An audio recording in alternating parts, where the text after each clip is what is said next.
Morning class. Here I am Gaurav Srivastava. Now today we discuss from chapter 3rd.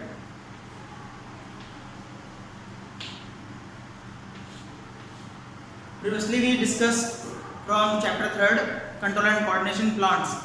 So some remaining topics, entire the plant process and control and coordination, how to control the plant hormones, the particular growth, particular development, maintaining the process, the plant, entire the process of the plant growing to down, उनके start से लेकर and तक होने की जो complete process है भाई hormonal process इसको कह सकते हैं हम लोग, जो हार्मोन के थ्रू हो रही है और वो एक रिस्पॉन्स होता है स्टिमुलस एक्सटर्नल एनवायरनमेंट के थ्रू होता है और एक इंटरनल एनवायरनमेंट के थ्रू होता है। तो जो दोनों तरह की जो रिएक्शंस या दोनों तरह की जो प्रोसेस प्लांट में जो देखने को मिल रही है वो सिर्फ एक केमिकल प्रोसेस है और केमिकल प्रोसेस एक कंट्रोल एंड कोऑर्डिनेशन के बेस पे है। तो सम इम्पॉर्टेंट पॉइंट्स जैसे हम लोग डिस्कस कर चुके थे कि फोटो के रिगार्डिंग रिस्पॉन्स करना, लाइट के रिगार्डिंग रिस्पॉन्स, फोटो मतलब लाइट के रिगार्डिंग, हाइड्रो वाटर के रिगार्डिंग, केमिकल के रिगार्डिंग, तो इन सब के रिगार्डिंग जब एक रिस्पॉन्स करने की बात आ रही थी तो जो रिस्पॉन्स है वही उसकी प्रोसेस है। Clear that it. तो सम रिमेनिंग टॉपिक उसमें जो छोटा सा टॉपिक रह गया था वो था nastic movement. Clear that is. जो ट्रॉपिज्म की बात करें उस टॉपिक में हमारे क्या नेस्टेड मूवमेंट, ट्रॉपिक मूवमेंट्स के टू पार्ट से एक पार्ट था ट्रॉपिक मूवमेंट और दूसरा था नेस्टेड मूवमेंट। तो there is the nastic movement.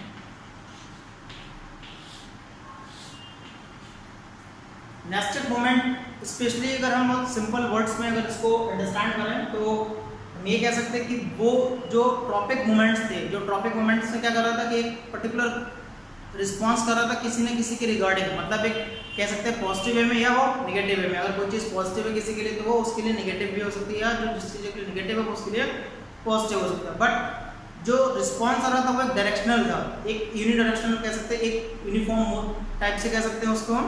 Clear. तो वो यूनिफॉर्म जो प्रोसेस है, जो यूनिफॉर्म डायरेक्शनल रिस्पॉन्स क्रिएट हो रहा था वो था हमारा ट्रॉपिक मूवमेंट्स में। Clear that it. So here the nested movements की बात करें तो नेस्टेड मूवमेंट में सिंपल डिफाइन अगर हम करें, सिंपल लाइन में अगर बोलें तो ये कह सकते हैं the response can not be non directional. Response ऐसा रिस्पॉन्स जो नॉन डायरेक्शनल है, जिसको डायरेक्शन से कोई लेना देना नहीं है, रिस्पॉन्स पूरे प्लांट बॉडी पे आके कंप्लीट होता है। जो इफेक्ट है वो कहाँ आएगा, पूरे प्लांट बॉडी पे आएगा। Clear that. तो नेस्टेड मूवमेंट जो है स्पेशली डायरेक्शन को डिटरमाइन नहीं करता है, वो किसी भी पार्ट पे हो सकता है, लेकिन जनरली जो नेस्टेड मूवमेंट है वो हमारे फ्लावर के पेटल्स जो होते हैं उन पे दिखाई देता है एंड द लीफ पार्ट। ये दोनों पार्ट ऐसे होते हैं, ये होते हैं फ्लैट, ऐसे होते हैं, ये फ्लैट। क्लियर। तो ये फ्लैट पार्ट जो है वो फ्लावर का जो पेटल्स पार्ट है, फ्लावर का जो पेटल होते हैं वो, और जो लीफ का फ्लैट पार्ट है, लीफ एक्चुअली इस तरह से फ्लैट रहती है चाहे वो किसी भी शेप में हो, बट उसका जो स्ट्रक्चर है वो फ्लैट स्ट्रक्चर है। तो स्पेशली जो नेस्टेड मूवमेंट है वो प्लांट के पूरी बॉडी पे हर जगह इक्वली इफेक्ट डालते हैं, शो करते हैं, स्पेशली फ्लावर के लीफ पेटल पार्ट्स पे और लीफ पार्ट पे। Clear that it. तो नेस्टेड मूवमेंट में इजीली ये समझ सकते हैं कि जो ट्रॉपिक मूवमेंट था वो डायरेक्शनल वे पे था और ये नॉन डायरेक्शनल है या किसी भी डायरेक्शन में पॉसिबल है। Clear that it. Okay. Now the type of nested movement. So type of nested movements की बात करें, हाँ एक इंपॉर्टेंट बात इसमें और हम जान सकते हैं, ये नोट डाउन करने वाली बात है कि नेस्टेड मूवमेंट्स में अभी तक जो मूवमेंट्स हो रहे थे तो नेस्टेड मूवमेंट्स ग्रोथ मूवमेंट भी हो सकते हैं, क्लियर दैट, और नहीं भी हो सकते। Clear that it. मतलब वो जो स्टिमुलस प्रोसेस नेस्टेड मूवमेंट के थ्रू हो रही है, जो रिस्पॉन्स आ रहा है वो ग्रोथ मूवमेंट कहा भी जा सकता और नहीं भी। Clear that. तो मे और मे नॉट। तो nested movement is a growth movement और may not. Clear it. Okay. So the type of nested movements,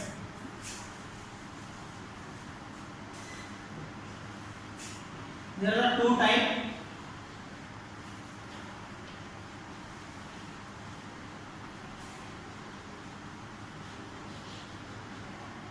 actually इसके टू टाइप आते हैं, ठीक है ना।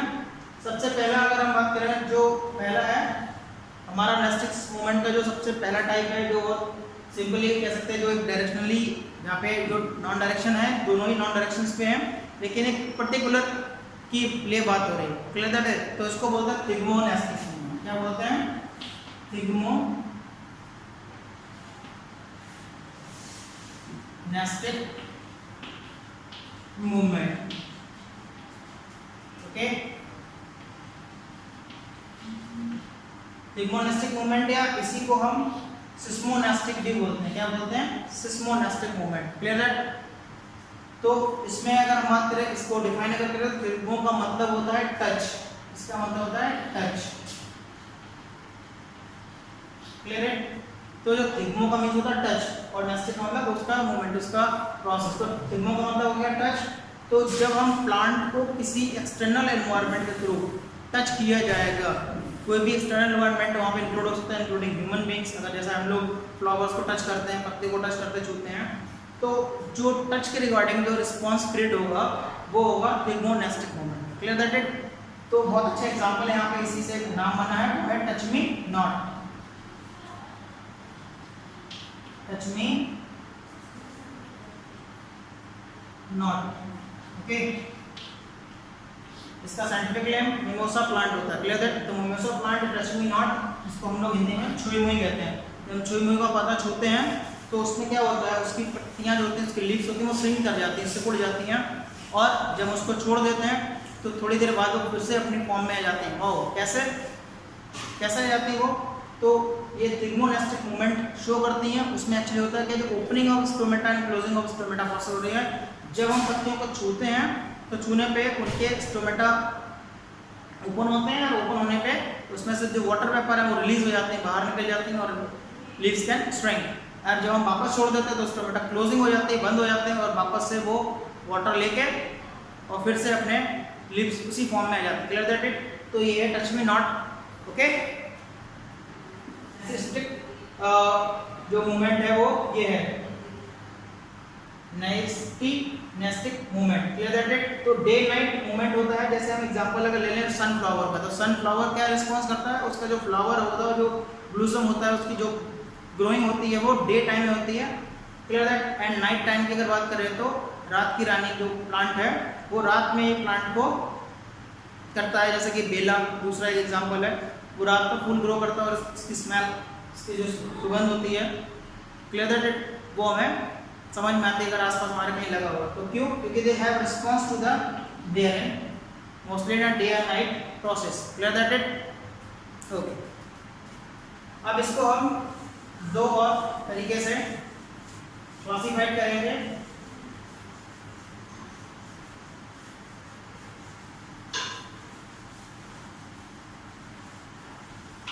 जैसे नेस्टिक मूवमेंट है उसको क्लासिफाई करते हैं टू।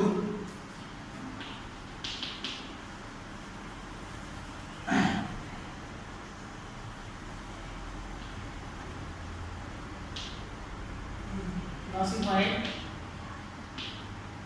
Into two. दूसरे दो और तरीके से इसको हम क्लासिफाई कर सकते हैं इसको। तो पहला जो क्लासिफाइड होगा वो नंबर 1 उसके प्रोसेस के ऊपर होता है, जिसको हम फोटो के रिगार्डिंग करते हैं। तो फोटो नेस्टिक जो होता है, फोटो का मतलब यहाँ पे वही लाइट है, photonastic. And second one is थर्मोनेस्टिक।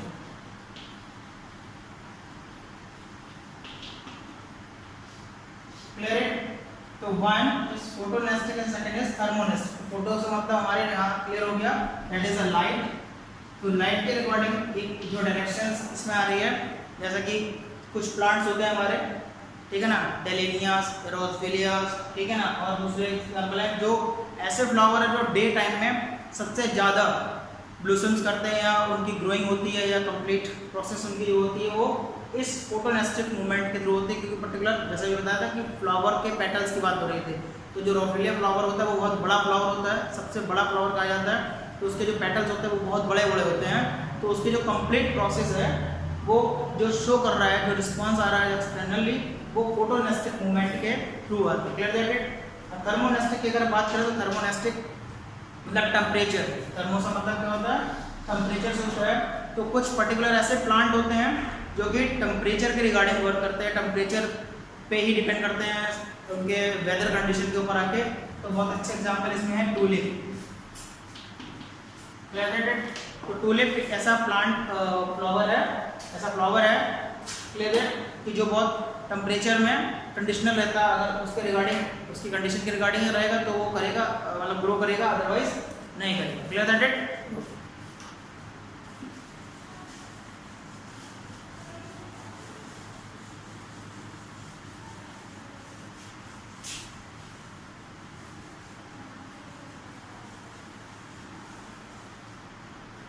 So the plant control and coordination is complete.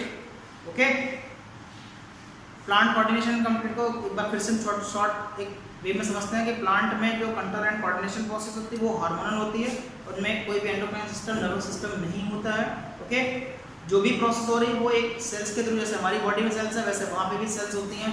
Xylem phloem के थ्रू जो ट्रांसपोर्ट उनके करने वाले जो मेनली पार्ट हैं, ठीक है ना, उनमें जो सेल्स हैं उनके जो पार्ट हैं, फाइबर्स हैं, जाइलम फ्लोएम्स हैं या फ्लोएम के सेल्स हैं, सीव सेल्स हैं, ट्यूब सेल्स हैं, जो उनके इंटरनल पार्ट है, तो उन सबकी हेल्प से, उन सबके कोऑर्डिनेशन से और उनकी ही कंट्रोलिंग, उनमें खुद की अपनी कंट्रोलिंग है और खुद का ही कोऑर्डिनेशन है। और regarding to response external environment, जो एक्सटर्नल एनवायरनमेंट है उसके रिगार्डिंग रिस्पॉन्स करने की जो प्रोसेस है, ये कंप्लीट प्रोसेस है कंट्रोल एंड कोऑर्डिनेशन में होती है, जिसमें हमारे मूवमेंट्स आते हैं, जो ट्रॉपिक मूवमेंट थे जो कि जनरली ग्रोथ के लिए रिप्रेजेंट करते हैं, चाहे वो फोटो के रिगार्डिंग हो, चाहे वो हाइड्रो के रिगार्डिंग हो, चाहे वो कीमो के रिगार्डिंग हो, चाहे वो किसी के रिगार्डिंग हो। Clear that it. और जो नेस्टिक्स मूवमेंट है वो हमारे कैसे थे, जो कि नॉन डायरेक्शनल है, पूरे कंप्लीट पार्ट पे इक्वली अपना इफेक्ट देते हैं, ये कह सकते हैं। Clear that it. और इनको हमने क्लासीफाई किया और इनको हमने समझ लिया। अगर इसमें से भी आपको कुछ प्रॉब्लम लग रहा है, कोई क्वेश्चंस डाउट में आ रहा है कि नहीं ऐसा नहीं ऐसा होता है, कोई एक्सेप्शन अगर दिमाग में आ रहा है कि नहीं सर ऐसा प्लांट होता है तो वो यहाँ पे ऐसा क्यों नहीं है, या वो चीज़ें इस पर क्यों नहीं कर रही हैं, देन आस्क मी ना WhatsApp classes. Clear that it. So today is the topic start here, the control and coordination in animals.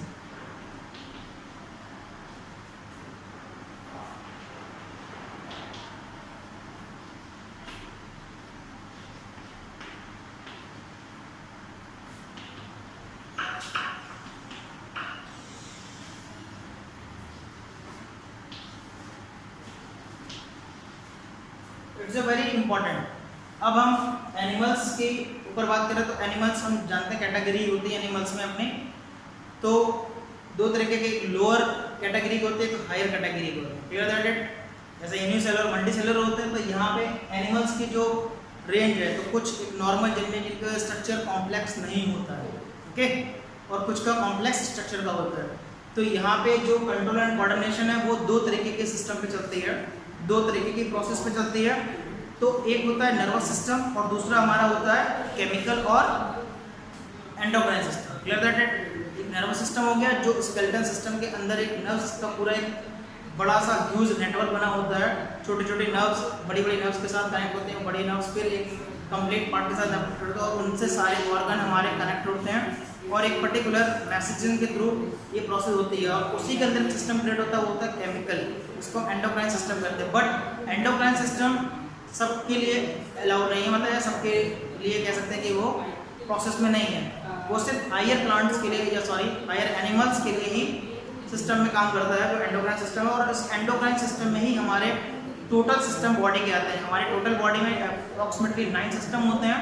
Number 1 is skeletal system, nervous system, muscular system, respiratory system, digestive system and reproductive system, and entire जो complete कर रहा है वो endocrine system. तो endocrine system में ही पूरी process होती है जो केमिकल प्रोसेस हो रही है उसके रिगार्डिंग। Clear that it. तो कंट्रोल एंड कोऑर्डिनेशन में हम पहले भी बात कर चुके हैं, कंट्रोल क्या है, किसी चीज़ को नियंत्रण करना, किसी चीज़ को होल्ड करना। अगर वो होल्डिंग कौन कर रहा है हमारी बॉडी में, तो हमारी बॉडी में होल्ड करने वाला कोई है।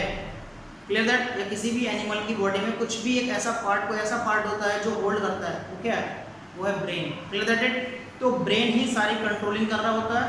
एंड कोऑर्डिनेट कौन कर रहा होता है, कोऑर्डिनेट कर रहा होता है उसके होल पार्ट्स, जो इंटायर बॉडी में जो इंक्लूडिंग पार्ट्स हैं उनके कोऑर्डिनेशन से कंट्रोलिंग ब्रेन के थ्रू हो रही है। और ब्रेन के थ्रू जो कंट्रोलिंग ऑल पार्ट्स में जा रही है 1 by 1 करके, बट वापस जो रिस्पॉन्स आ रहा है वो ब्रेन को आ रहा है कि हाँ ये कोऑर्डिनेट इसके साथ कर रहा है। अगर वो कोऑर्डिनेट नहीं कर रहा है, सपोज हम बीमार हैं और बीमार होने में हमारे पेट में दर्द हो रहा है, ज़्यादा दर्द हो रहा है और हम लेके बैठे हैं कि यार बहुत तेज दर्द हो रहा है, तो पेट में दर्द होने का मतलब सिर्फ पेट में और भी बहुत सारे पार्ट है हमारे, लीवर है, पैनक्रियाज है और स्टमक है हमारा, क्योंकि कंप्लीट स्टमक तो आप स्टमक बोल देते हैं लेकिन उसके अंदर भी तो कुछ पार्ट्स हैं और हैं। तो अब उसमें क्या हो रहा है, तो हम सिर्फ एक मान लेते हैं कि ये जो होल थिंग हमारा जो पेट है, जो हमारा स्टमक है, वो पेन कर रहा है, स्टमक एक हो रहा है, क्लियर दैट इट। तो अब स्टमक एक होने पे ब्रेन को मैसेज जाता है और ब्रेन उसको कंट्रोल करने की कोशिश करता है कि कहाँ तक हम उसको सह सकते हैं, कहाँ तक उसको हम टॉलरेट कर सकते हैं, क्लियर दैट इट। तो जो और जब नहीं हो रहा होता वो टॉलरेट, तो ब्रेन भी मैसेज करता है कि नहीं अब कुछ हमें रेडमीज चाहिए, कुछ हमें इसके लिए कुछ ऑप्शन चाहिए कि जिससे कि ये कुछ रिलीफ मिले, कुछ ऐसी चीज़ें जो ये प्रोसेस कर सके। तो हम क्या करते हैं, फिर हम डायग्नोसिस के लिए जाते हैं, तो पता लगता है कि पर्टिकुलर किस पार्ट में हमारी प्रॉब्लम हो रही है।